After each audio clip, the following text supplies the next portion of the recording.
ഞാനിവിടെ പബ്ലിക്കായിട്ട് ആകെ കരഞ്ഞിട്ടുള്ള ഒരേ ഒരു സാഹചര്യത്തിലാണ്, അത് ഇവൻ വന്നപ്പോഴാണ്. ഇവനെ ഞാൻ ഒട്ടും പ്രതീക്ഷിക്കുന്നില്ലല്ലോ. ആ മുഖംമൂടി ഓരിയപ്പോ ഞാൻ മൊത്തത്തിൽ കരഞ്ഞുപോയി. മോർണിംഗ് ടാസ്കിലൊക്കെ 18 പേരും എനിക്കെതിരെ പറയും, ഇല്ലാത്ത കാര്യങ്ങളും ഉള്ളതും എല്ലാം കൂടി ചേർത്തിട്ടായിരിക്കും പറയുന്നത്.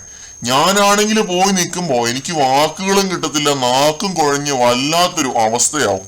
എന്നാലും ഞാൻ അടിക്കും, എന്നെ അടിച്ചവരെ ഒക്കെ ഞാൻ അടിക്കും.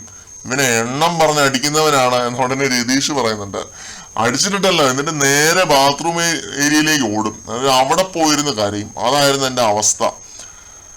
ചിൻഡു ഈ പറഞ്ഞ കാര്യങ്ങൾ കേട്ടില്ലേ? മത്സരാർത്ഥികൾ ഇമോഷണൽ ആവുന്ന നിമിഷങ്ങളെല്ലാം കോർത്തിണക്കിയ ഒരു മാഷപ്പ് ബിഗ് ബോസ് അവരെ ഇപ്പൊ കാണിച്ചിട്ടുണ്ടായിരുന്നു ആക്ടിവിറ്റി ഏരിയയിലേക്ക് വിളിച്ചിട്ട്. അത് കണ്ടതിന് ശേഷം ജിൻഡോ പറഞ്ഞ കാര്യങ്ങളാണ്. പിന്നെ പുള്ളി പറയുന്നുണ്ട് എല്ലാവർക്കും ചായാൻ ഒരു തോളൊക്കെ ഉണ്ടായിരുന്നു, എനിക്ക് മാത്രം ആരുമില്ല എന്നൊക്കെ.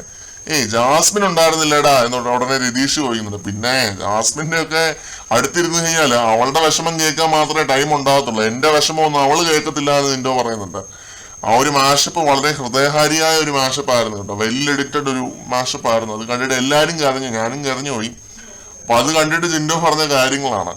പുള്ളി ശരിക്കും ഒറ്റയ്ക്കായ മൊമെന്റുകൾ ഉണ്ടായിട്ടുണ്ട് ഈ സീസണിൽ. പുള്ളി പറയുന്ന ഒന്നും തള്ളല്ലെന്നേ.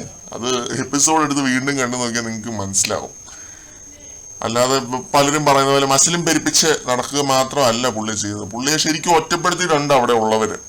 അപ്പം അതൊക്കെ കണ്ടിട്ട് സംസാരിക്കുക, അതിനെക്കുറിച്ച് സംസാരിക്കാൻ വരുന്നവര്. ഞാൻ ആരെ കുറിച്ചാണ് പറയുന്നത് നിങ്ങൾക്ക് മനസ്സിലായി കാണുമല്ലോ.